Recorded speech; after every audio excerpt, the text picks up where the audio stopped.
Welcome in to the Sunday, October 15th edition of the PFF Forecast. We will try to do a better job of deciding what to talk about than Brian Daboll did, deciding which plays to call this night. That's the promise that I can make to you.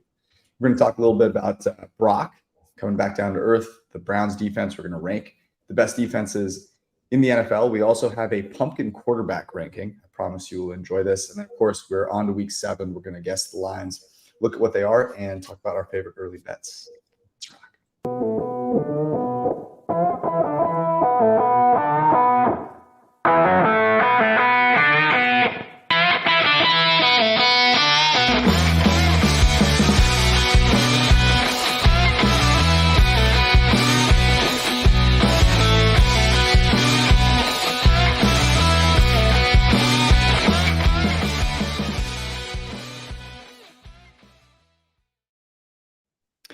We're going to spend at least 30 minutes, Brad, breaking down the new Bears quarterback. Are you ready? Tyson Bagent, I'm an expert on the subject. So, yeah, we can dive right into it. I can do a full scouting report if you'd like. Tell me at least 3 things about him. Plucky underdog, undrafted, should have been a Mr. Irrelevant conversation type guy. Now, look, I mean, he gets the ball out on schedule. He's a decent athlete. Tatted up white guy. Like, you can't go wrong with that. That's the guy you take. That's the guy you sign to be your third arm in camp, and then you just hope for the best. And here we are. Is he an upgrade over Zach Wilson? Well, here's the thing. He actually was the upgrade over P.J. Walker, but P.J. Walker beat our Niners today. So, I mean, all the Bears backups today are thriving across the nation. I refuse to talk about it. All right, let's get into it off the bat. I think a lot of really, really weird games today. Argent's Jets. Argent's Chargers will certainly play in a weird game tomorrow. But the Jets somehow winning today. The Eagles looking super weird.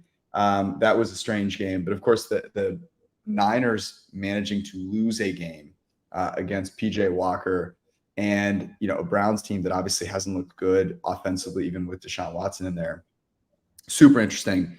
That offense really came back down to earth. I think it was the least efficient offensive performance for them in like 5 years or something based on success rate, which is really pathetic considering how good they've looked. So let's start with this. Was this more about the Niners offense or the Browns defense? Brad, we'll go to you first. So it was a win game. We knew that. And I think we talked about going into the game.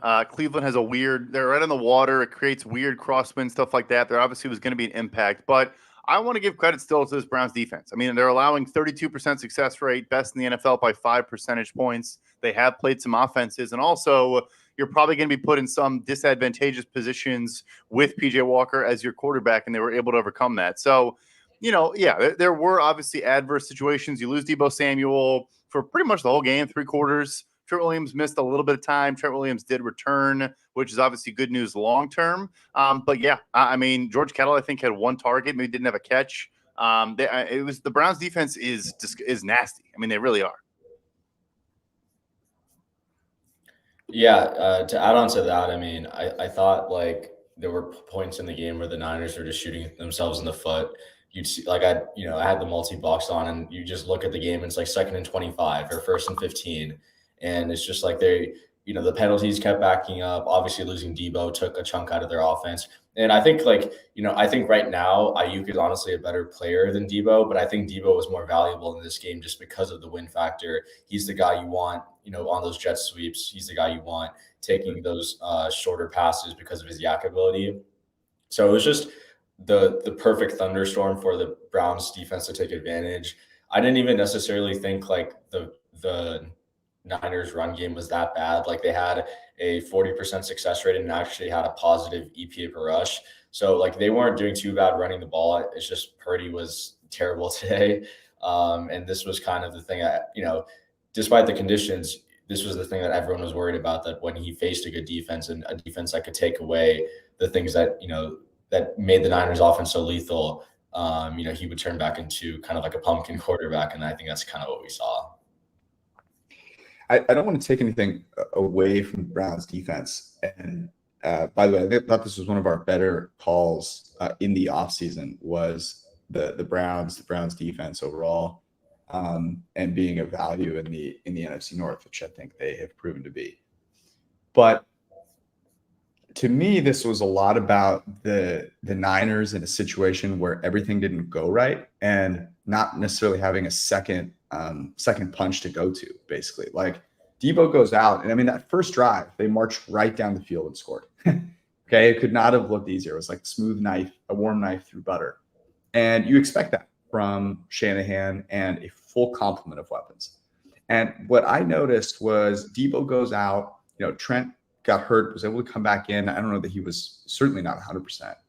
But what I thought was really interesting was they have no like second option to what Debo does for that offense. And I think you're right, Brad, right? The wind was something that didn't allow them to throw the ball downfield. There were a couple where they just barely couldn't connect with Ayuk, even though it looked like Ayuk was getting separation most of that game. So to me, this is really the first time that Brock hasn't had an ideal situation, hasn't been playing from ahead with a full complement of weapons. And you saw what happened there. I didn't notice any situation in which Brock in that game played above what the offensive play call was going to get him. And I think that's what he is, right? We talked about this before, right? If Kyle Shanahan is able to tell him before the play, hey, this is what you got to do, and this is going to be open, like he'll hit it. But in this situation where the pass rush was getting a lot closer to him than they have in the past, and there weren't as many options close to the line of scrimmage, he just wasn't able to make it happen. I think this is the exact reason why he's not a top 10 quarterback in the NFL. So I'm not trying to split the baby here. I don't think it was like, half and half. I think it was a little bit more the fact that the Niners and Brock Purdy, just when the situation isn't great, they aren't a great team. And Brock isn't a great quarterback. And injuries are going to be a huge issue for them. So look, I think the Browns will be a good defense, but I don't think they're, a defense that all of a sudden is going to outperform or make you want to bet on the Browns over the fact that their offense still stinks. Yeah, that's probably fair. I guess the one takeaway maybe, because we're thinking about the Eagles game as well, is that we expected a Brock Purdy regression game, and yes, the Browns do have a good defense, but we didn't think it would come in this matchup just because they're facing a banged up Browns offense. And then we also have kind of been talking about how the Eagles really have looked clunky all season long, but then the Jets rule out their 4 top corners, and we again think it's not going to come this week, but it's going to come at some point. But if you're seeing those troubling signs and you still are facing good defensive opponents, even with injuries here or there, it still could come when you don't expect it. I mean, we knew that Jets matchup was not good. We almost took them in Circa. We talked ourselves out of it. We're happy we talked ourselves out of it. And they probably covered 7. I want to say, well, it was 14-3 early, I think. But yeah, it was. We knew those games were coming. We just were off by the week. Yeah. Okay, let's rank defenses.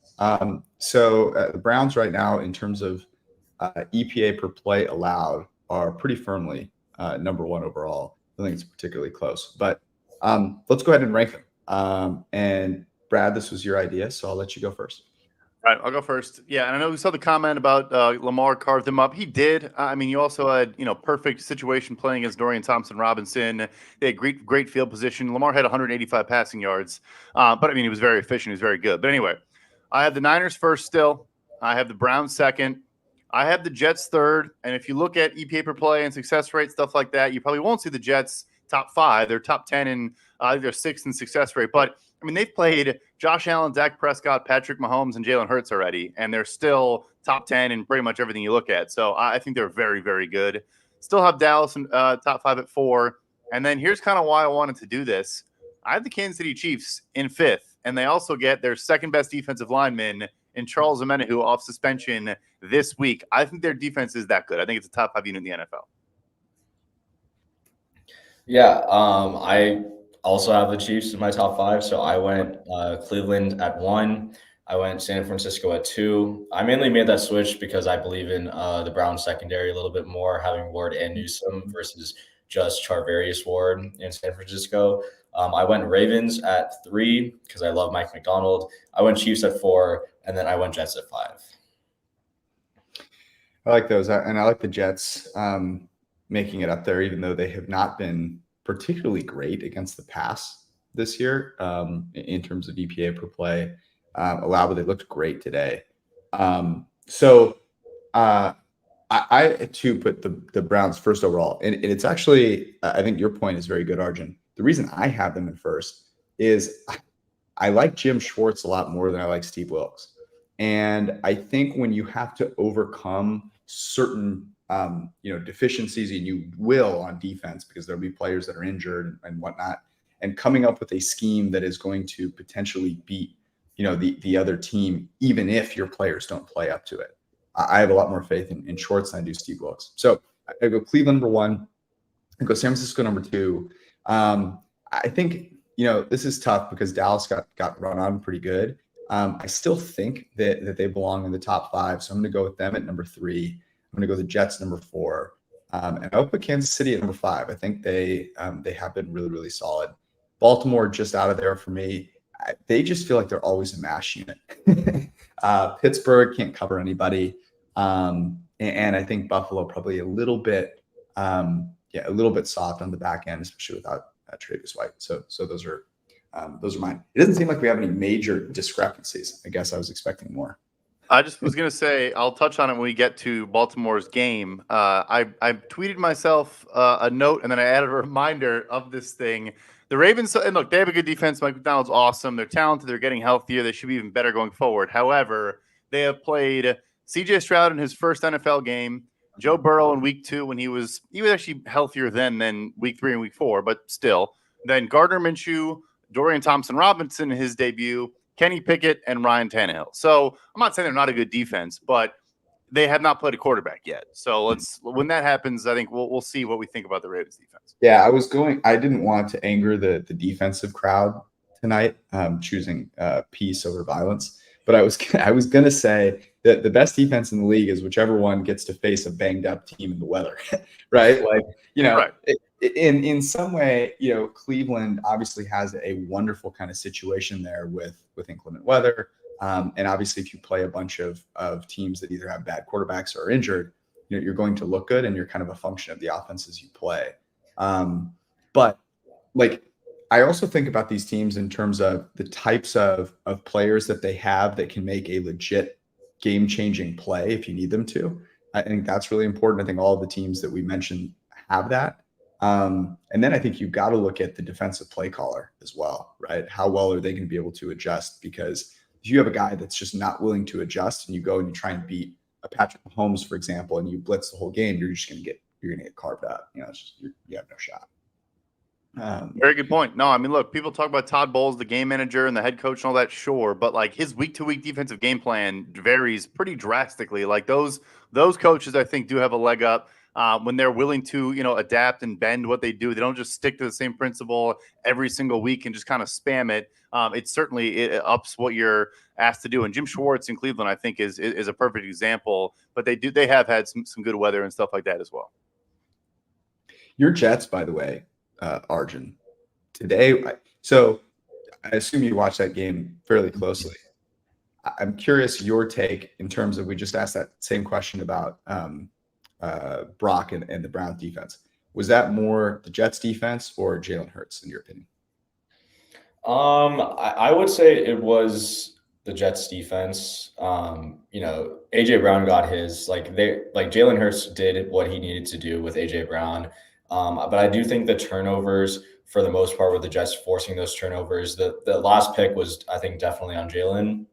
But I think towards the end, you did see Bryce Huff getting around. Jermaine Johnson forced a huge interception towards the middle of that game, which really swung, I think, the perception of how that game was going to end. It seemed like the Eagles were driving, and then, Jermaine hurts his arm as he's throwing, and it turns into a pick that gets the Jets and the ball in Philadelphia territory. So I do think it was more the Jets defense. And I mean, I think Brad's talked about it. We've seen this Jets defense now put together 3 great performances against some top tier offenses like the Chiefs, the Bills, and now the Eagles. And I guess the only offense they really struggled against was the Cowboys, but also they didn't get any help from their offense, and the Jets defense was out there for a majority of the game just because it was 3 and out. So I do think it was the Jets defense today. And Jalen Hurts, some of the faults is on him as well. I mean, when you're down 2 or 3, were they down 3 corners? Four, right, Arjun? Four. Yeah. You're down 4 corners. You got to dice that team up a little bit better than that, in my humble opinion. Now, I thought Hurts maybe played a little bit better than you'd expect for a 3 interception game. Did have a couple of nice throws down the football field, but something just does not look right with the Eagles. I think it's interesting to think about the Eagles and the Niners. Like, which team would you be more concerned about coming out of this week? Both obviously were undefeated, both lost to very good defenses. And I'll go first. I'm worried about the Niners because of injuries, but I don't think any of those injuries are going to be particularly, debilitating for them. That CMC, I think, will be back. Trent was able to come back into the game. I don't know, Brad, if there's any word on Debo, but my guess is that he'll be back. Didn't seem like it was a particularly terrible injury. I'm a little worried about the Eagles. Worried about the Eagles for this reason. Lane Johnson got hurt, huge part of that team. He's been hurt. He's getting up there in age. He is the best right tackle in the NFL. And if you can't beat a team with that many injuries at corner, and you look at their upcoming schedule is an absolute gauntlet. It is like a really, really, really, really It's tough. got to be the toughest in the NFL for the next 10 weeks. Yeah. It's so bad. So I don't want to sound the alarm, but their offense has not looked right all year. They're going to have this insane schedule. I'm a little nervous about the Eagles. I think everyone's kind of down on the Cowboys, but you could see the Cowboys, I think, being first in the NFC East, in 5 weeks' time, and maybe even by a couple of games. Brad, who are you more worried about? Yeah, 100%. It's the Eagles for me. I've talked about their fragility probably too much, and we're seeing it. We're just seeing it pop up here and there. And yeah, they were missing, Darius Slay and Jalen Carter today, so probably get those guys back in the near future. But when those things pop up, I just don't think they have the depth that, Brandon Ayuk missed games for the Niners. They scored 40 points, I think, in the game he missed. If they do play without Debo for a game, I think they can find a way to work around it. Philly has a lot of awesome players, but Devontae Smith had, I think, 2 or 3 drops today, just did not look good today at all. He's a good player, but again, I think they have 2 receivers. I think they have 2 corners, and I don't like their linebackers. I don't like their safeties. It's just there's a lot more. It's a lot easier to poke holes in that roster. They are very good. There's no question about it, but we're talking February football, not week 5. I have concern about Philadelphia for sure. Yeah, no, I totally agree. Obviously, this past offseason for the Eagles was about losing a lot of depth at certain positions. Linebacker is one of them. Corner, lost Avonte Maddox earlier in the season to the for the season. Darius Slay is out. You have guys, Mekhi Gardner. I feel like I'm pretty knowledgeable about football. I've never heard who that is. Mario Goodrich and Eli Ricks were also playing snaps in this game. Again, these are just backups. Objectively, these are backups, and they're playing meaningful snaps in the end of these games. And we're going to talk about it, but they faced the fucking Miami Dolphins this week, which has the best wide receiver duo in the NFL. There's a lot of good offenses on their plate coming up, and if they are banged up, if you have a injured 30-plus-year-old Darius Slay, that it's just not going to work out. Even if an injured Darius Slay is still better than Mario Goodrich, that's still a concern for me. So I'm definitely very concerned with the Eagles, and you could kind of see how top heavy they are, and now the kind of cascading effect of the roster they've built. Eagles' upcoming schedule: at home against the Dolphins, on the road against the Commanders, at home against the Cowboys, in Kansas City, at home against the Bills, at home against the Eagles, in Dallas, in Seattle, at home against the Giants, at home against the Cardinals, and then closing out in New York. So their last 3 games pretty easy, but they got to get to those last 3 games. And my God, those are, I think they'll be obviously favored against the Commanders. They'll probably be favored home against the Cowboys. Maybe a slight favorite at home against the Bills. But I don't know if any of those games besides the Commanders are outside at 3 points. Yeah, no, I agree. Also, I saw we snubbed the Saints. Saints were my first team out. They also haven't played a ton of good teams yet, but they do. Credit to Dennis Allen. That defense, I was concerned about them, talent-wise, coming into the year. The defensive line is either 35 or 22. They've been darn good though. All right, we're trying to be quicker here, but we have to do our pumpkin quarterback rankings. Yes, because it It is October, so it's Halloween season. Okay, Arjun, we'll go to you. Explain the quarterbacks that we are ranking that are in the pumpkin tier. Yes. So really, I mean, we're looking at this today, who performed today and who had a really bad performance and they turned into a pumpkin on the field. So the 6 candidates are Gardner Minshew, Brock Purdy, Desmond Ridder, Mac Jones, Baker Mayfield, and Derek Carr. As AJ says, yes, start Derek Carr to prison. We'll talk about that in a little bit. But so I'll go first. I think the biggest pumpkin of the day, Brock Purdy, just an abomination of a performance. That last drive, people want to give him credit for that. I don't think he should get much credit for that. He almost threw a pick 6. Ayuk took, a short pass 20 yards, plus yak. So he's my number 1. Second pumpkin, Mac Jones. Third pumpkin, Desmond Ridder. 4th is Baker Mayfield. 5th is Minshew. And then 6th is Derek Carr, because Derek Carr actually moved the ball. He just, threw 4 50-50 balls on that last drive. So that's what I would rank mine. Solid rankings. Yeah, I think Mac Jones is like a gourd. I don't even think he's a full pumpkin. I think he's just he's like a butternut squash, that guy. But yes, first comment response. Yeah. The thing is, Desmond Ridder actually had one of the best games of his career. I mean, on the Desmond Ridder scale, 6.5 yards per attempt. He had 3 picks. And Arthur Smith, he inspired our intro image here. But yeah, Mac Jones is pumpkin number 1. It was tough, though. The ball to Devontae Parker was an absolutely perfect throw. And you extend that guy, don't re-sign Jacoby Myers, who played well against you. Mm-hmm. It hits him square in the hands, and it was just, yeah. So big-time pumpkin status from Mac Jones. He's number 1. I don't even remember all the names. Gardner Minshew, he's bottom of the list. It's the Minshew mania. Friend of the pod, that's what you get. I'll go Derek Carr, I agree, is bottom of the list as well. We're going off the rails here. Here's my answer. Mac Jones, number 1 pumpkin of the year and also today. I like the ceremonial gourd. That's the best one. Look, I'll agree with you, Arjun, that Brock Purdy has a case to be the number 1 pumpkin. I thought it was an abomination of a performance. It was terrible considering how good of a team he had around him and the fact that they were a huge favorite in this game. So he is pumpkin number 1 because of expectation. But pumpkin number 1A is Gardner Minshew, who could have thrown, I think, 7 interceptions today. So pending review, our guy Gardner Minshew has 7 turnover-worthy plays. That's okay.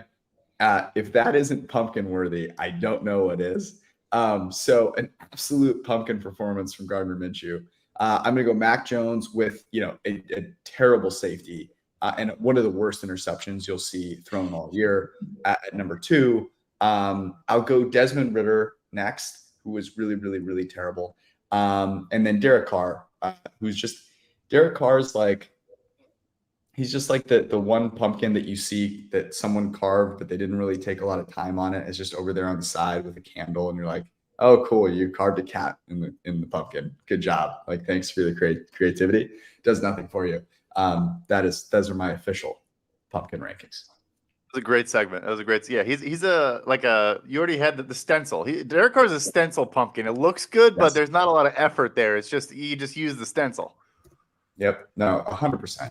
And by the way, the Saints have so much talent. We could talk about this in another segment. Most disappointing team. I think they're a sneaky one for most disappointing team so far this year. Okay. I mean, Taysom Hill had 8 targets today. So that alone was disappointing just to the sensibilities of the common man, I'd agree. All right. We're going to get to week 7, guess the lines in just a second. Before we do, we're going to pay some bills. If you had a lot of cash on the San Francisco 49ers, like I did, you're probably thinking to yourself, man, I just need to make sure that I protect my family in case something bad really happens to me one of these Sundays. And if you need to do that, Fabric by Gerber Life has got your back. They can get you term life insurance at a great price in 10 minutes, all online. That is correct. I did not stutter. So you can do that before next week, which is another wonky ass week, and get yourself set up so that no matter what happens to you and your pets, your family's going to be in a good spot. Here's how you sign up. You go to MEET fabric.com/forecast. It's M2ES fabric.com/forecast. And in 10 minutes, you can have a great, affordable term life insurance policy that you will not regret. that is a policy issued by Western Southern Life Insurance Company, not available in certain states. Price is subject to underwriting and health concerns. Also, health concerns. You shouldn't have them if you drink AG1. This is a flawless transition segment, Brad. I want you to take notes. AG1, also known as Athletic Greens, gets you the supplements you need without you having to worry about what you're eating on a day-to-day basis. It's very quick. You get a nice little box of AG1. You mix it in some water, you chug it down, and you're good to go. You got all the supplements that you need for the day. They also have awesome travel packs. I talk about these all the time. I take them wherever I go. Help you stay healthy on the road and stay regular, which is very important. And the last thing that I will say is many people will tell you it tastes great. It doesn't taste terrible. You can make it happen. It shows that you have grit if you can drink AG1. So go get yourself some AG1 at drinkag1.com/PFF. Get a full year of vitamin A free with your purchase and get 5 free travel packs if you go to drinkag1.com/PFF. And last but not least, our friends at DraftKings, we're going to talk about some bets that we like. And if you go sign up at DraftKings, you can get $200 in free bets, or in bonus bets, I should say, instantly if you bet just $5 and use promo code PFF. It is such a good deal. You should make sure that you go make that happen at DraftKings and the DraftKings Sportsbook. And DraftKings isn't stopping there. All customers can take advantage of a sweetener every game in October. All you have to do is go use promo code PFF and get $200 in bonus bets instantly. All right. If you have a gambling problem, call 1-800-GAMBLER. Visit www.1800gambler.net and your call 877-8-HOPE-NY or text HOPE-NY 467-369. I've heard that is actually what Brian Daboll uses to get his play calls in, and that explains why they are such a catastrophe. In Connecticut, help is available for problem gambling. Call 888-789-777 or visit ccpg.org. Please play responsibly on behalf of Boot Hill Casino and Resort in Kansas. I hear they're going to be calling the plays for the Giants next week. Licensee partner, Golden Nugget, Lake Charles, Louisiana, 21 age, varies by jurisdiction, void in Ontario. Bonus bets expire 168 hours after issuance. Great. Good note. See sportsbook.draftkings/football. Terms and eligibility, deposit restriction terms, and responsible gaming resources.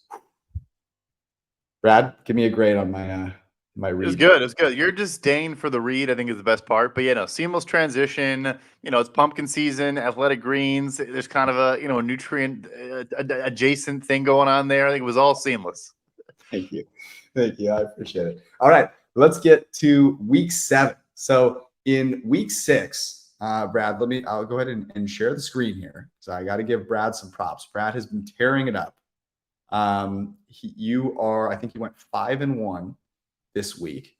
Here you can see this here. So I went 3-3. Still have a game on Monday night. You went 5-1. Let's take a look here. Arjun, you are is that 4-1 or 4-2? I'm at 5-2 now. Yeah, I'm 4-2 for the teaser. So yeah, 4-2. Okay, and we've got a little play on Monday Night Football. So I need to step my game up. I will in week 7. We're on to week 7.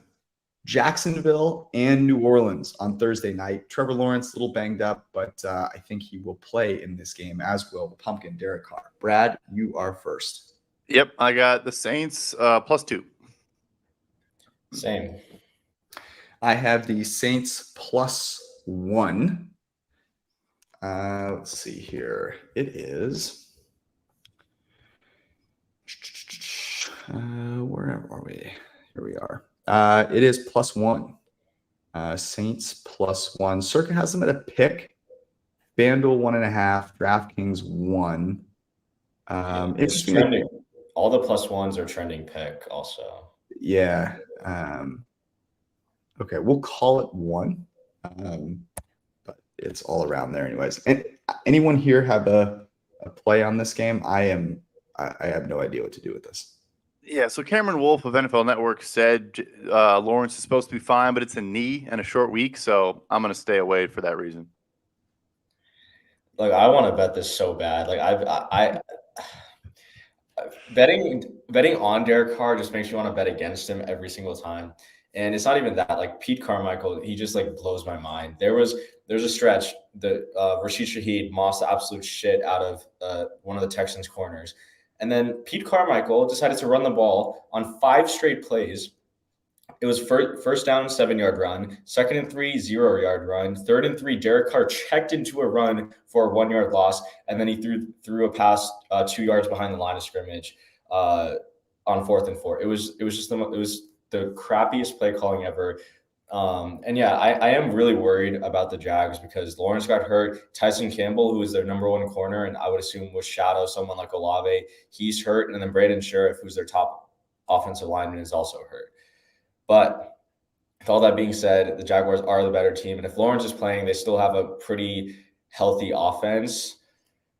So I will be betting the Jags here, even though I feel like I'm going to regret it. I want to take the better quarterback. I want to fade Derek Carr. I want to fade Pete Carmichael. I want to fade how much the Saints run the ball because they're going to run the ball, and the Jacksonville Jaguars have a top 3 run defense. So that's what I was about to say. Yep, plays right into it. Their defense against the run has been phenomenal, and they've played many good running teams. And they allowed 44 yards on like 19 or 20 carries from Moss and Taylor today. Yeah, they're second in rush EPA allowed and third in rushing success rate allowed. So it's going to be a lot of 3rd and longs for Derek Carr. Good luck to him. Lawrence did not play well today. I thought it was his worst game so far of the season. I think his PFF grade is trending in that direction. We'll see where that ends up after review. But I'm a little nervous about the Jags, to be honest with you. Vegas and Chicago, Raiders at Bears. This is shaping up to be Hoyer versus Bagent. Is that? Yeah, that's correct. We're looking at a matchup of Brian Hoyer versus Tyson Bagent. Get to the tailgate early in Chicago, drink as many old styles as the government allows you to, and just bunker down. With that said, I know like Brian Hoyer obviously is better than an undrafted free agent in his first NFL start.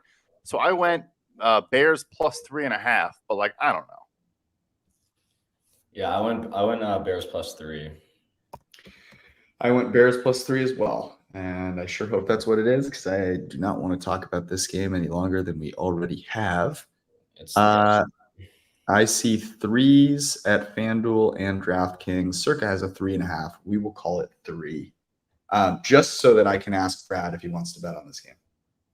I most certainly do not. And just real quick on Fields, it's like a dislocated thumb in his throwing hand. He couldn't grip a football today. I just don't see how that gets like significantly better by Sunday. So maybe he does play, but I think it'll be impacting him, significantly. So anyway, no, I'm not betting this game at all. And there's no reason to rush him back whatsoever, right? I mean, they've got the 2 top picks in the draft. Like this is, ridiculous. Brad, just on that note, is there any talk at all about whether or not Caleb Williams is the number 1 overall pick after? Have you heard anything from anybody? I think there are buildings that think it's a lot closer than the outside perception. I really do. I don't know if that applies to Chicago, but look, I mean, Williams, there is becoming a concern of like, can he consistently produce inside of structure? And can he not only do, of course, but does he rely on the madness a little bit too much? And obviously, he gets the Mahomes comps and stuff like that. And I do think you see a lot of smart nuance to his game, quick outs, knowing when he's hot, like things that other young quarterbacks don't deal with. But Drake May is a very, very good football player. I think by draft time, there will be a conversation of like, is Caleb really the unanimous, consensus 1.01? I think we'll get there. Arjun, since you're the youngster of the group, and that means you have more kind of technical savvy, maybe you and one of your mates can put together a side-by-side of the Caleb Williams highlights and Zach Wilson highlights from BYU, and just let's watch the world burn. Just drop it on Twitter and then take the day off, drink some tequila. Because there's so many of those plays where it's like, oh my God, dude, Caleb Williams, I can't believe you made this play. And it's like Caleb Williams running around, no defender near him for like 12 seconds. And then he rifles a throw to a wide open USC receiver. Anyways, I'll stop. Cleveland and the Colts. This is Browns at Colts. This, I guess, will be Deshaun Watson versus Gardner Minshew. Brad? I think so. I think it could be PJ again. I had Colts plus 1.5. I went Colts plus 2.5. I guess I'm buying into the defense. I went Colts plus 3. I am assuming that Watson will be back. Okay, it's interesting. So I'm seeing 2.5. DraftKings at 2, FanDuel at 2.5, but that's shaded towards 2. Circa at 1.5. We will call it 2. I do want to bet. I do want to bet the Browns here. I don't like the spot for them. And I just don't know what to make of Deshaun Watson. But I am very, very tempted to bet the Browns here. Minshew, as I said today, was absolutely abysmal. But I don't really like buying the Browns at the top of their market and selling the Colts at the bottom. So I'm going to pass. Yeah, I'm passing as well. It's in a dome. Otherwise, I probably would take the under here, which is 39.5. And that probably shouldn't swing me, just that it's in good conditions. But yeah, Deshaun, the reporting is just, it changes every 24 hours. Like there was one report that maybe he could be good as early as next week. I would bet he is not going to play next week, but maybe he does. Who knows? But yeah, anyway, I'm staying away. Yeah, I'm gonna stay away as well. All right. The Buffalo Bills and the New England Patriots. Brad. I had the Patriots plus 7.5. Well, I went Bills -9. I have the Bills by 8.5. Short. Let's see here. Yeah, I guess so. I am seeing a 9 at DraftKings. That's really all I'm seeing. Yeah, I mean they probably don't have the. Yeah, we'll call it 9. No half points. No half points. I'm not betting the New England Patriots in this game. As tempting as that may be, I will not be betting the New England Patriots in this game. I think there's a good chance we see Malik Cunningham finally make an appearance here. Brad, are you betting the Patriots? You're a point. Yeah, I'm way off. But no, I mean, look, Malik Cunningham came in for a couple of snaps here and there. He had a package for him. He took a sack on one of them. He still should play. I mean, we know what Mac Jones is at this point. Anyway, no, I'm off in the Patriots direction. But no, I'm not backing the Patriots. And right now, the Bills for me, I mean, obviously we just watched that game, are not a team that I'm going to lay 9 points on the road with right now. Yeah, I mean, I'm not gonna bet the Patriots here. One kind of like prop bet I've been thinking about that I actually put in the Discord would be like a Stephon Diggs under receiving yards. I think historically it actually doesn't look too good versus the Patriots. Last 3 games he's had 104 yards, 92 yards, and then 85 yards. But if you look at like how wide receiver ones have done versus the Patriots this year, it's been like really bad. Like Devontae only had 29 yards today. You look at like some of the other Patriots games, like, Chris Olave only had 12 yards on 2 catches. CeeDee Lamb only had 36 yards. So I think Bill Belichick is really enforcing that like CB2 double wide receiver 1, and then you put, CB1 on wide receiver 2 and try to lock him down. It's not really working given that the Patriots are 1-5, but that's a spot I think I might look at depending on what Diggs' receiving yards open up at. Keep an eye on Jonathan Jones's status throughout the week for that. He did get dinged up today, did not return. So I like the narrative. You talked about that before, but keep an eye on that injury because I think he is the guy who they use as kind of the number 2 to like take a guy and then they can bracket other players. So yeah, keep an eye on his status. The Washington Commanders are going to play the New York Giants. We think this will be Daniel Jones. He supposedly wants to try and play. Based on what I saw tonight, I'm not sure if should be any adjustment for him or versus Tyrod. In fact, I think you make a strong case that Tyrod is the better quarterback there, although it's all pretty terrible. Brad, go ahead. Yeah, Tyrod and Dimes have the same amount of completions on 20-plus yard throws. They both have 2. Tyrod did it in the first half of the game against the Bills, and Daniel Jones did it in 5 games. I went Giants plus 1.5. There's a couple spreads I just did not know what to do, and this is the first of a couple. Yeah, I went Commanders -3. I was tempted to do that, and then I looked at how many sacks Sam Howell takes, and I made it 2.5. That's what I did. It is, let's see, DraftKings at 2.5, FanDuel at 1.5. really see much else out there. I guess we can call it 2. Mhm. You can get just want to keep the lack of half points going here, but you can get either 1.5 or 2.5. It looks like.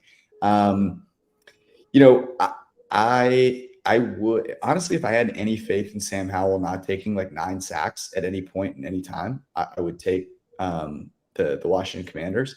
I'm honestly tempted to take the Giants here on a teaser, tease them out to from the 2.5 to the 8.5. They played really kind of inspired football tonight, but that makes me kind of worried about what might happen in the next game. But I'm honestly thinking about a teaser. If there's another teaser like out there, I might do that. I'm in the same boat as you, George. The defense is starting to play some good football. Like the last couple of weeks, the Seattle game, they were good as well. The score, I think, was 24-3. But you think about it, there was the pick six, and then another situation where Daniel Jones fumbled like inside his own 10. So they allowed like 2 scores to Seattle, and then obviously tonight they were really good against Josh Allen. So, and then probably get Daniel Jones. I think Andrew Thomas. I don't know. Anyway, that is a potential teaser leg for me if there's something else I like.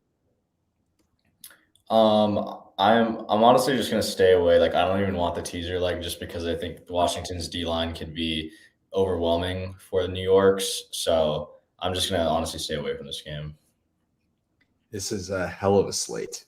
Yeah, we're through 5 games. No one has a bet on the board, and I don't blame anyone for that I did. at all. I did. Yeah. Well, we all have they're all road favorites. Like this is just such like that one. True. This is rough. Atlanta and Tampa. So Baker did get hurt in this game. I'm assuming that he plays here. Brad, what is your take on that? He's fine. It's his non-throwing hand. He's fine. Yeah. Okay. All right. What'd you make it? I had the Bucks laying 1.5. I went Bucks minus 1.5 as well. I went Bucks by 2.5 because Desmond Ridder is terrible. And it is, where is it here? I think 2.5. 2.5. Yeah, that's what it is. 2.5. Yep. Okay. People agree with me. Well, that's great. I don't have to bet on this game. Brad, what are you thinking? Under 40. I think I mentioned in the chat before the show even started. I mean, these are 2 good defenses. I think the Bucks defense has proven to be legit. Got Kalijah Kancey back this game, and he played well. Was disruptive on the interior against Detroit, which obviously has a very good interior offensive line. The secondary is healthy. They made some plays, and then Atlanta's defense, they're solid. They've played well pretty much every game. So, I mean, this is going to be this is a pumpkin patch. This is like going to pick your local pumpkin at the fair and bring it home, carve it out. That's what this game is. I'm going under 40 in this one. Yeah, like I feel like I want it. Like this is like the classic Wong teaser where low total, get through 3 and 7. Mm-hmm. I'm gonna put it as a teaser leg. I don't know if I'll find it. If I can't find another one, I'll tease it with the Giants. But I'll put it as a teaser leg for now. Yeah, I think that's a good call out. I will do the same. These teams feel a little bit like the Spider-Man meme pointing at each other. They have questions at quarterback. They have talented weapons. They have like players on defense who don't stink. They have coaches that do questionable shit all the time. Like they're both playing in the same division. So I feel like it's destined to be a close game that no one wants to watch. All right, Detroit and Baltimore. We finally have a good game. Detroit, Baltimore. Brad, would you make this? I got the Ravens minus 1.5. I went pick 'em. The love for the Lions is so strong here. Let's see. The prevailing wisdom of the printing press was minus a half point. I went Baltimore by 2. I like the Ravens apparently relative to everyone else. It is 2.5, shaded towards 2 in a couple spots. Both DraftKings and FanDuel have minus 2.5 at minus 115. Circa has it at 2.5 flat. Pinnacle 2.5 shaded towards 2. So it looks like it's coming towards 2. We'll call it 2.5 since that's what you'd actually bet. Minus 2.5. Brad, what are you doing with this? Yeah, this is what I mentioned. I mean, it'll be a teaser leg. I probably should just take Lions outright, but this is what I'm talking about. I mean, the Ravens have not played a quarterback yet this season, and I think the Lions are for real as can be. I'm fully bought into the Lions. Should get a bunch of guys back next week as well. I think Brian Branch returns next week. We'll see about David Montgomery, but I think we'll get Jahmyr Gibbs back. Maybe he actually gets touches if Montgomery is in fact hurt. Amon-Ra looked better today, looked healthy. You got J-Mo making plays, scoring a bomb touchdown. Like, I think this team only gets better. I thought Jared Goff missed a couple throws. He could have had Laporta, a couple of drops here and there as well. Like, I think the Lions are the third best team in the conference, and I'm fully bought in on our Detroit Lions. So, yeah, I guess teaser leg because it's 2.5, but I might just take them as well. Yeah, I'm gonna take them outright. I like the Lions in this spot. I think it's interesting. John Harbaugh, I feel like, has got less aggressive on fourth downs, and Dan Campbell is very aggressive. That so they potentially have the edge there.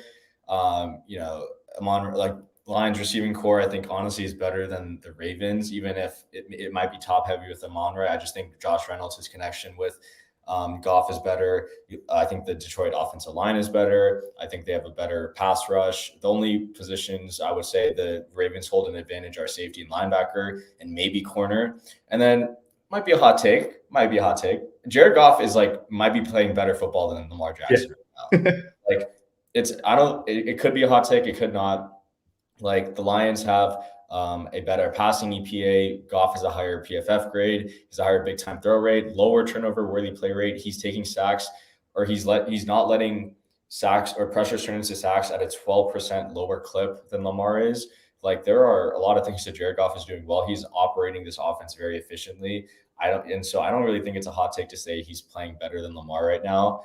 This could be a really, like AJ said in the chat, this is Lions could be due for a road L, but they are playing, I think, some of the best ball. And then defensively, Lions are top 5 in rush EPA and rushing success rate. And we know the Ravens want to run the ball. And if you force Lamar into these third and long situations, I don't think the receivers are good enough to, elevate that offense. We saw Rashad Bateman kind of just give up on a curl route that turned into an interception. Like, those things you can't do against the Lions at this point. So I like the Lions. I think there's a lot of advantages for them this week. Last but not least, I mean, Ravens are flying back from London. So, yeah, they're home, but, that's a nice little advantage for Detroit as well.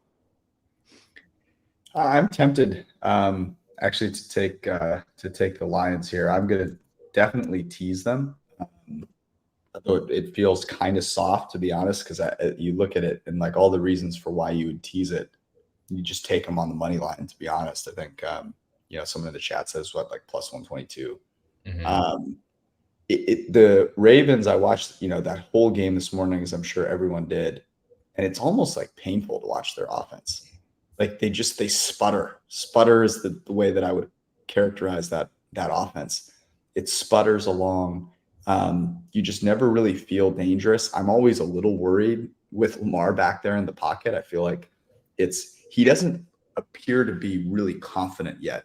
And even when he runs with the ball, I feel like he's a little less confident than he has been in the past. And I think that's showing up. He's still making some great throws, but it's there's a lot of things kind of in between. And I was going to bring up the same point you did, Arjun. Jared Goff has, I think, the second highest PFF passing grade in the NFL thus far. And I'm not particularly concerned about the Ravens getting pressure on him. Just the one place that, as Judah has pointed out, he's not great in true scrambling. I don't think he's going to have to do it. And he hasn't had to do it thus far. So I feel good about the teaser. Pittsburgh and the Rams. The Steelers coming off of a bye, and the Rams coming off of playing one half of football, which was enough to beat the Cardinals. Brad? I had the Rams minus a field goal. Same. And we'll make it a sweep. I had them by a field goal as well. Let's see here. Now, Pickett was dinged up. I assume he's good and back ready to go. Yeah, he's fine. So you can find this at 3.5 in a few spots. The threes are what FanDuel and DraftKings have them at. They are definitely shaded towards 3.5. but we'll call it 3. It'll probably get to 3.5. Any ideas here, guys? Yeah, so I was gonna do 3.5, but the bye I think just kind of played into not doing it. My issue with like Pittsburgh, like you said, their defense is good, but their secondary is terrible. So I think if you get the ball out quickly, like we saw the Rams do against the Niners and a couple other games this season, quick outs to Cooper Kupp and Puka Nacua, et cetera, I think are going to mitigate this pass rush to an extreme degree. Like I'm trying to talk myself into the Rams here. I can't get over the hump, but I lean their direction pretty strongly because I just think the one thing the Steelers do phenomenally well, we've seen Sean McVay kind of scheme around a little bit at times already this year. So I was going to make it, just before you go, Arjun, I was going to make it 3.5 as well. And then I remembered this is going to be a home game for the Steelers. True. So I took it down a half point. Arjun? Yeah, no, you stole my. I was going to talk about it's going to be Steelers Nation up in there, but like this is such a classic. I would bet the Rams way better offense. Like Stafford and Kupp are looking as good as ever, but I can't get over T.J. Watt and Alex Highsmith going against Rob Havenstein and Alaric Jackson, I believe. Like I saw Trey Hendrickson and Sam Hubbard tear this line apart. Luckily, Stafford was only pressured 6 times today, but he let 3 of them turn into sacks. That's just because the Cardinals don't have any true edge rushers. You get Watt and Highsmith off a bye. I get really worried about it. And I think like Judah's talked about this, like you want to bet the Rams in spots where Stafford's going to have protection, but this is one of those spots where I don't think he's going to have protection. And even if, the Rams have the advantage on the outside, I don't know if they'll be able to take advantage of those deep crossers that they like to run or those backside digs, because I don't think they're going to have the time with Watt and Highsmith rushing against some, mediocre tackles.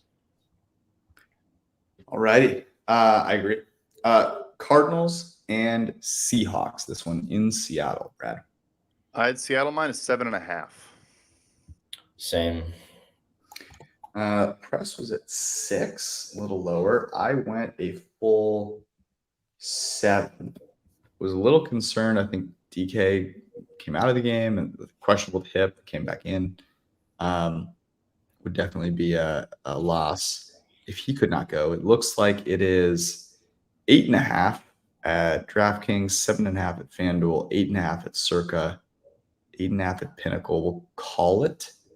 I guess we'll call it 8.5. You can get a 7.5. It looks like if you want it out there.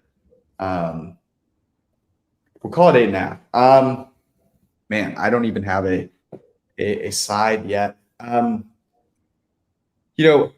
The Cardinals are interesting, and it feels like a team that I'll be excited to bet on when Kyler Murray is back. And they played some spirited football, I thought, against the Rams, and really I feel like should have covered that game, but just got run all over. The thing I worry about is I think the Seahawks can do the same thing that the Rams did to them. 8.5 just feels like too many points to me. So I will take I'll take the Cardinals here. I'm teasing Seattle, so I'm taking Detroit outright, but I'm also teasing them with Seattle here. I agree. I don't like the full point spread of 8.5 there, but exactly what you just said, especially with Geno Smith throwing a couple interceptions today. I think we're going to see Kenneth Walker and Zach Charbonnet have like 35 carries, and I think you can do that against an Arizona Cardinals team. Yeah, they did have a great first half again. They up 6-0 early. They avoid negative plays. Josh Dobbs really doesn't take a whole lot of sacks. I think he took 1 today, near the end of the game. Had the interception too, which I think was his first of the season. They've been playing so much above their talent level. This is a divisional game. Seattle coming off a bad loss, but the bye the week before. I don't like the 8.5, but minus 2.5. Give me that all day. Yeah, I'll join you with that on the teaser, Brad. So I'll choose that with Atlanta. Boom. The Seahawks as a large favorite are very scary. That's just not one that I like. Green Bay and Denver. This one is in Colorado. I did a pick 'em because I just didn't know what to do. Yes, no, honestly, same. I really wish I had something else to share here. I waited to pick them as well. But I think it shows some sort of intellectual that we all recognize we don't have an edge in any way, shape, or form. Yeah, it felt like the right thing to do.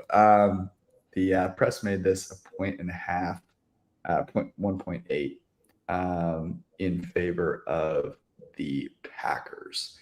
Let's see. This looks to be 2 at DraftKings, 1.5 at FanDuel, 1.5 at Circa. Pinnacle's at 1.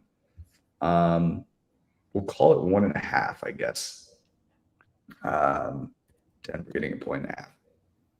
It's interesting. I would be very tempted here to tease Denver out to 7.5. I've got to imagine the total on this. I don't know if either of you have it. I'm going to go 45. 45? Yeah. Okay, well, I will be taking the under 45. That will be my bet on this game.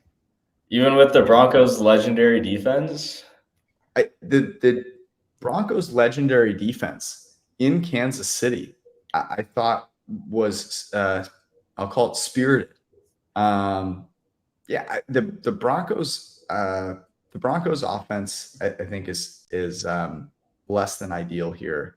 I think under 45. I don't know. Maybe that's just me reacting to what I saw Denver do on Thursday night. But I think both these teams, actually, Arjun, you have said this about both these teams, right? They are big play teams that don't necessarily have consistency on offense, and worry me a little bit. Yeah. I mean, I also have Jordan Love on like my do not bet list until I see something. So like, even though like I feel like Green Bay is the better team, and coming off a bye, like I don't know, like the Broncos defense isn't that good, but Green Bay's offense is like too reliant on explosives. So yeah, I do think under could be the play, and I think the only worry would be really just how bad that Broncos defense is, and that one Kansas City game could just be a blip in the radar.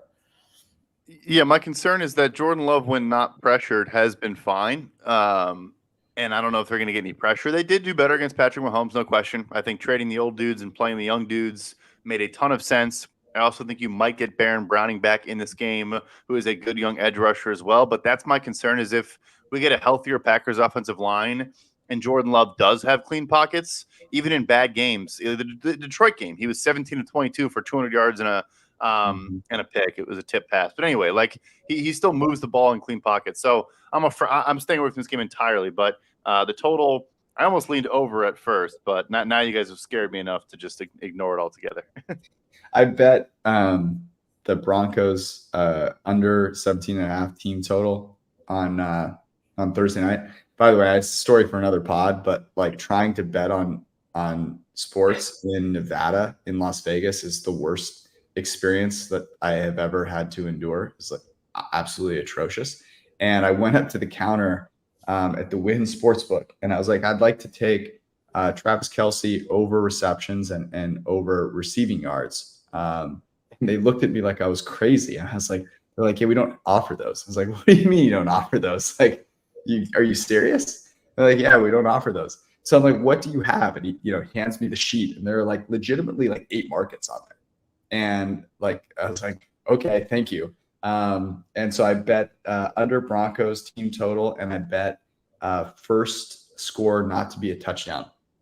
And those were the tickets that I walked out of the sports book with. It was such a crazy. That's good. I mean, like, I don't know. You'd assume Nevada would be trying to save their market share as much as humanly possible and offer you literally anything you could imagine. So that's pretty bizarre. So brutal. And of course, everyone at the sports book was over 65, and it was like what they're doing there is not good. Chargers and Chiefs, great game. I'm very interested to see where this line is at. I was all over the place here. Brad, where'd you land? I was too. I'm back and forth a bunch. I went Chiefs -6 was where I landed. I almost went to 6.5. I almost went down to 4.5, 5.5. I just went flat 6. Yeah, I went Chargers +5. So I rode a roller coaster here. I started at Chiefs -3 because I have watched many of these games, and they have all been 27-24.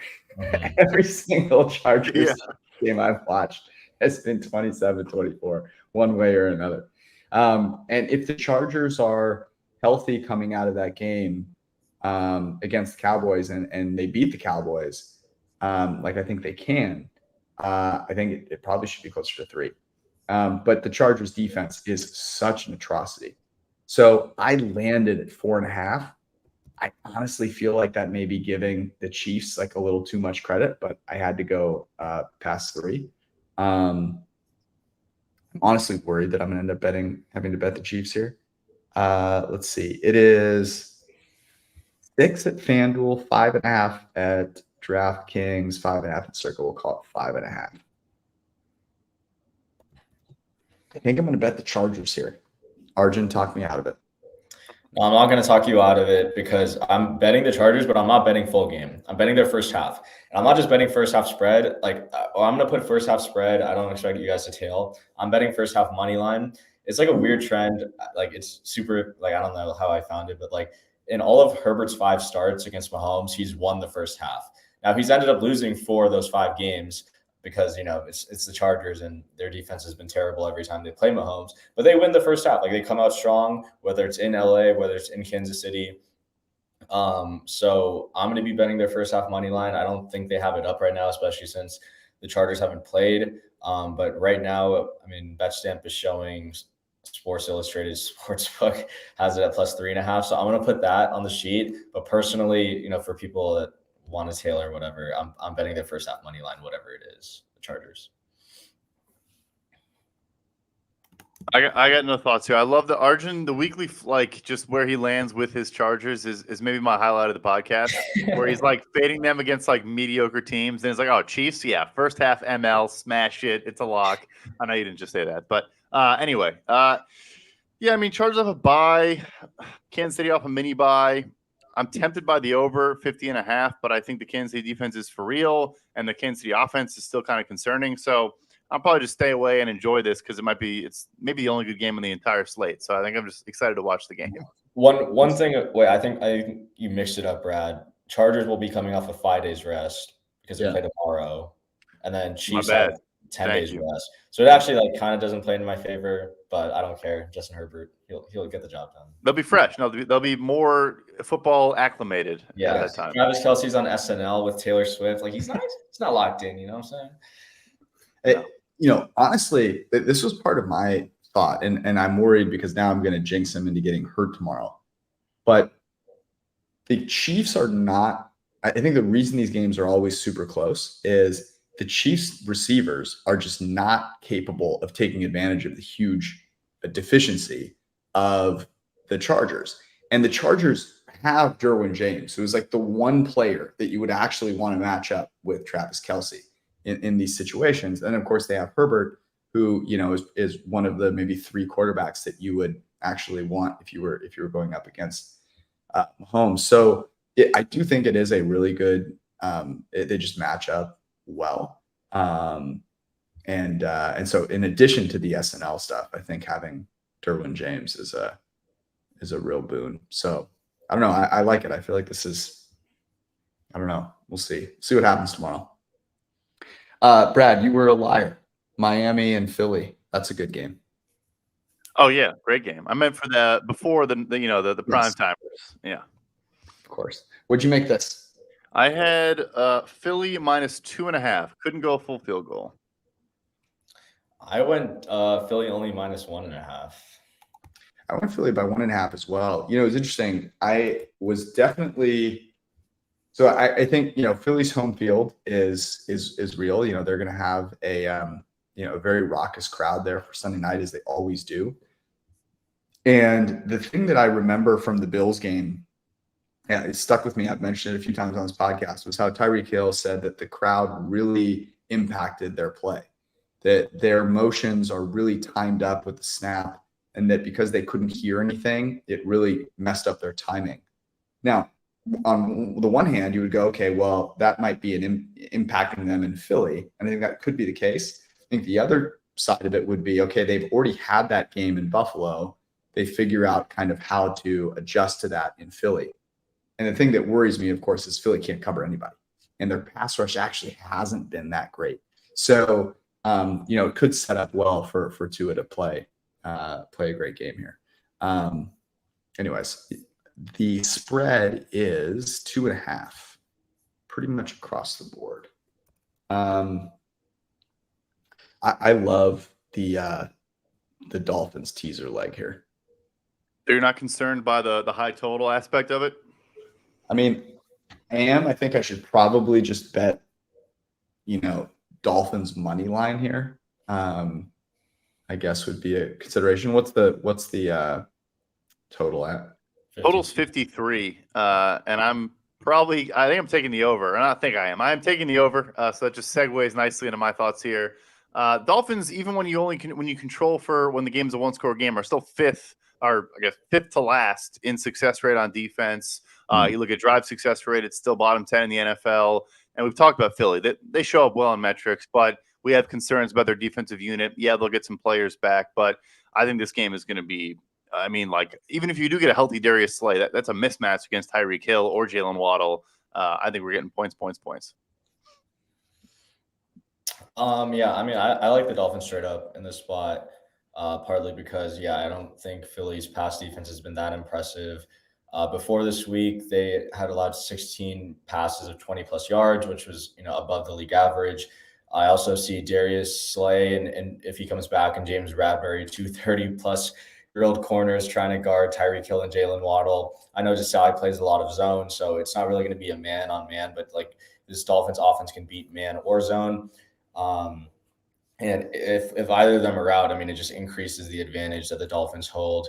And to your point, Judge, I think the motion thing is really interesting because we saw, even in the Giants game, Wandale got called for an illegal motion because he turned upfield as the ball was snapped. And so the thing with motion, right, you have to be running lateral. You can't be running vertical. So if that is messed up by the crowd noise, I think that could be a huge factor. But I haven't seen anything be able to stop this Dolphins offense except, the Bills. And the main thing with the Eagles is they have a solid pass rush. It's not as great as it was last year, but it's pretty solid.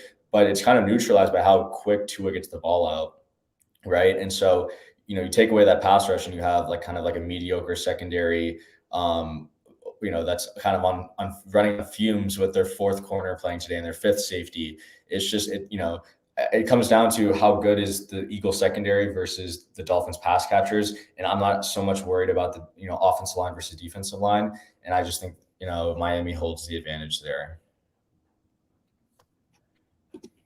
I am, I don't know. It's interesting. The Eagles offense just does not look right to me. It hasn't looked right all year. Is Xavier Howard, did he get hurt today? I didn't notice. Do you know, Arjun? No, I don't think so. I saw something like that, but I took my over out because I forgot about Lane Johnson, which I shouldn't dictate a bet on one player, but I'll wait on injuries a little bit. I don't think it's going to go up much more from 53, but I don't want to bet it right now. Fair. By the way, the printing press was at 1.5 as well. All right, last game, Monday Night Football. San Francisco in Minnesota to play Kirk Cousins and the Vikings. Brad, would you make this? I had the Vikings plus a full touchdown. This might be a little bullish, but I actually had the same based on the injuries from the game, but 7. I want 6.5. Let's see here. It is 7. I see 7 at DraftKings. Yeah. Yeah. I mean, without Jefferson, I think this is hard. I almost kind of wish I made it 7. Because I don't know. Hawkinson is going to get locked up here by the Niners. Great. Yep. Tight end coverage. I'm not super stoked on Jordan Addison having to beat that. And I think Bosa will get his here. So yeah, this one's a little tough for me. I'm staying away. Yeah, I mean, the Vikings had 220 yards of offense against the Bears today without Justin Jefferson. At 5.8 yards per attempt. They couldn't run the ball pretty much at all either. like 60 yards on the ground. I mean, the Bears defense has been, outside of the Broncos, right in that conversation. So that was a scary, and the weather was fine. It was a little windy, I want to say. Maybe I shouldn't say fine. It was windy, but there was deep passing to a degree. I lean Niners. I guess I should wait on Debo and Trent, whatever. But yeah, this Minnesota team without Justin Jefferson, this Minnesota team is bad, bad, bad. Yeah, I will say, as AJ pointed out, I think I don't really bet look aheads, but someone in the Discord pointed it out, I think a couple of days ago, Friday or Saturday. But I think a couple of people in the Discord have a Niners -1.5, Bills -2.5 teaser that I was a part of. So I already have that kind of like locked in that I bet on Saturday. And I think, now at 7, Niners aren't really teasable, and then at 9, Bills aren't really teasable. So I guess we kind of lost value on the Niners since the line moved against us. But I don't know if that really does that apply here, since 7 isn't a Wong number. So 7, if you're crossing 7, it does. I think technically, if you're not crossing it, I don't think it qualifies. Yeah. But I do like that. I think this is a really good matchup for San Francisco. They've got I believe they're doing the Greenbrier thing again, which after that loss, I mean, I like this spot for San Francisco, right? You're coming off of a really crappy weather game. You're going into a dome. You're playing a much, much worse defense. There's no doubt about it. And a team that honestly is like, gosh, I mean, what do the Vikings have left? They're hapless. They're hapless. And also, I saw the comment, Purdy averages 6.8 yards per attempt and has 8 touchdowns to 1 pick against the blitz. It's a small sample size, but he's been fine against the blitz when he's seen it. Yeah. So I do like that. I do like the teaser. If you want to put it on there, get on board with it. Were they both 8.5? You were saying, Arjun, before the week? No, Bills are 8.5, Niners are 7.5. Gotcha. Yep. All right. That takes care of week number 7. If you are listening and you are not yet a member of the aforementioned Discord, make sure you get in there. That way you can participate in guessing the lines. We'll get those emails out earlier this week, God willing, since I am not traveling. I'll get those out there tomorrow, and you'll get your scorecard and see how you did. Also in the Discord, we obviously, as Arjun mentioned, talk about a bunch of bets that we don't talk about on the podcast. So it's a good thing to join. And yes, Vikings team total under whatever it is. Yes, agreed. That I think is a solid comment to leave the podcast on. We love you all. Thanks for hanging out. We'll be back on Wednesday night. Peace.